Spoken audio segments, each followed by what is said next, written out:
প্রিয় শিক্ষানবিশ আইনজীবী ভাই বোনেরা, আসসালামু আলাইকুম। আশা করি সকলে ভালো আছেন, সুস্থ আছেন। আমিও আপনাদের দোয়ায় এবং আল্লাহর অশেষ রহমতে ভালো আছি, সুস্থ আছি। আজকে আলোচনা করব যে কোন কোন ক্ষেত্রে আপিল চলে না। যে সকল ক্ষেত্রে আপিল চলে না এই বিষয়ে আলোচনা করব। কতিপয় ক্ষেত্রে আপিল করা যাবে না বা আপিল চলে না, এটা আলোচনা করা হয়েছে ফৌজদারি কার্যবিধি 412 ধারা থেকে 415 ক ধারায় পর্যন্ত।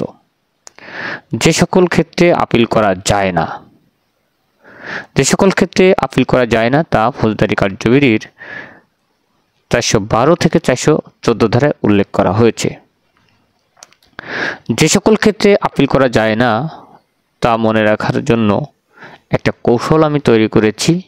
এই কৌশলে আপনি সংক্ষেপে মনে রাখতে পারবেন যে ফৌজদারি আপিল কোন কোন ক্ষেত্রে চলে না বা করা যায় না। অর্থাৎ ফৌজদারি কার্যবিধি ধারা 412, 413 এবং 414 ধারাগুলো তিনটি লেটার দিয়ে আমরা মনে রাখব। লেটার হচ্ছে জিপিএস। এই জিপিএস দিয়ে আমরা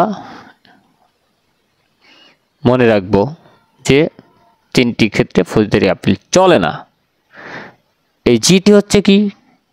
গিল্টি প্লিট বা দোষ স্বীকার, 412 ধারা। অর্থাৎ the code of criminal procedure 1898 এর 412 ধারা অনুযায়ী দোষ স্বীকারের ভিত্তিতে কাউকে দণ্ড দিলে আপিল চলে না।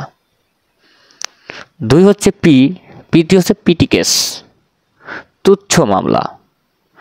তুচ্ছ মামলার ক্ষেত্রে ফৌজদারি কার্যবিধি 413 ধারা অনুযায়ী আপিল চলে না। আর এস হচ্ছে সামারি ট্রায়াল, সংক্ষিপ্ত বিচার। অর্থাৎ সংক্ষিপ্ত বিচারে দণ্ড দিলে ফৌজদারি কার্যবিধি 414 ধারা অনুযায়ী আপিল চলে না। তাহলে আমরা এখন বিস্তারিত একটু আলোচনা করব। ফৌজদারি কার্যবিধি 412 ধারা দোষ স্বীকারের ভিত্তিতে বা দোষ স্বীকারের ক্ষেত্রে আপিল চলে না। তাৎক্ষণিক দণ্ডাদেশ বা আসামির দোষ স্বীকারের ভিত্তিতে দণ্ড হলে আপিল চলে না। তবে এরূপ ক্ষেত্রে দুইটি ক্ষেত্রে আপিল করা যায়। এক হচ্ছে দণ্ডের পরিমাণের বিষয়ে আর দণ্ডের বৈধতা বিষয়ে। আমরা জানি যে দোষ স্বীকারের ভিত্তিতে যদি কেউ দণ্ড দেয় তাহলে তার বিরুদ্ধে আপিল চলে না, কিন্তু এই 412 ধারা অনুযায়ী আবার দুইটি ক্ষেত্রে আপিল করা যায় বা আপিল চলে। সেই দুইটি ক্ষেত্র হচ্ছে দণ্ডের পরিমাণের বিষয়ে আর দণ্ডের বৈধতার বিষয়ে। আপনি দোষ স্বীকার করছেন, বেশ ভালো কথা, কিন্তু এই দণ্ডের পরিমাণ যা দেওয়ার কথা তার চেয়ে যদি বেশি দেয় সেক্ষেত্রে আপনি আপিল করতে পারবেন কম বেশি দিলে। আর দণ্ডের বৈধতার বিষয়ে, দণ্ড কি বৈধ কি অবৈধ, যদি কেউ অবৈধ দণ্ড দেয় সেক্ষেত্রে আপনি এই বৈধতার বিষয়ে আপিল দায়ের করতে পারবেন। এখন ফৌজদারি কার্যবিধি 413 ধারা তুচ্ছ মামলার ক্ষেত্রে আপিল করা যায় না বা আপিল নাই। তুচ্ছ মামলায় আপিল নাই। তুচ্ছ মামলার ক্ষেত্রে অনধিক 1 মাস মেয়াদের কারাদণ্ড বা অনধিক 50 টাকা জরিমানা করলে আপিল চলে না। ফৌজদারি কার্যবিধির 1898 এর 413 ধারার ব্যাখ্যা অনুযায়ী যদি আদালত মূল কারাদণ্ড ব্যতীত শুধুমাত্র অর্থদণ্ড প্রদান করে এবং উক্ত অর্থদণ্ড পরিশোধে ব্যর্থতার কারণে আদালত বা ম্যাজিস্ট্রেট যে দণ্ড প্রদান করে উক্ত দণ্ডাদেশের বিরুদ্ধে আপিল করা যাবে না। অর্থাৎ 1 নম্বর হচ্ছে দায়রা আদালত অনধিক 1 মাস কারাদণ্ড দিলে আপিল চলে না। 2 হচ্ছে দায়রা আদালত বা চিফ জুডিশিয়াল ম্যাজিস্ট্রেট বা মেট্রোপলিটন ম্যাজিস্ট্রেট বা প্রথম শ্রেণীর ম্যাজিস্ট্রেট অনধিক 50 টাকা জরিমানা করলে আপিল চলবে না। 3 হচ্ছে মূল শাস্তি স্বরূপ কারাদণ্ড না দিয়ে জরিমানা অনাদায়ে কারাদণ্ডের আদেশ দিলে তার বিরুদ্ধে আপিল চলবে না।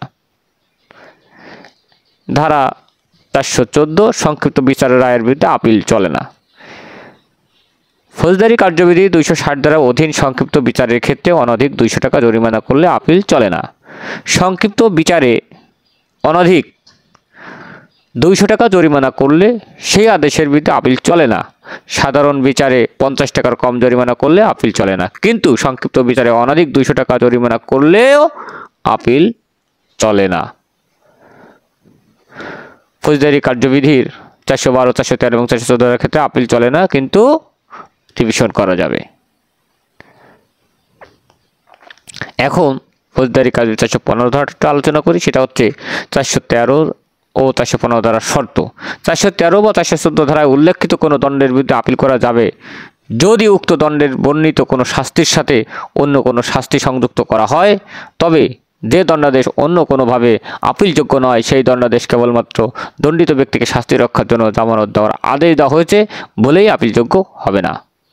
ব্যাখ্যা: এই ধারার অর্থ অনুসারে জরিমানা আদায়ে কারাদণ্ড 2 বা ততোধিক শাস্তির সংযুক্ত নয়। এখন 415 ক ধারা, কতিপয় ক্ষেত্রে আপিলের বিষয়ে অধিকার। যে ক্ষেত্রে একই বিচারে একাধিক ব্যক্তি দণ্ডিত হয় এবং তাদের মধ্যে যে কোনো একজনের বিরুদ্ধে আপিলযোগ্য রায় বা আদেশ প্রদান করা হয়, তখন এরূপ বিচারে দণ্ডিত ব্যক্তিদের মধ্যে সকলের বা যে কোনো একজনের আপিল দায়ের করার অধিকার বিদ্যমান থাকবে। আজকে এ পর্যন্ত থাকবে। সকলে ভালো থাকবেন, সুস্থ থাকবেন। আল্লাহ হাফেজ।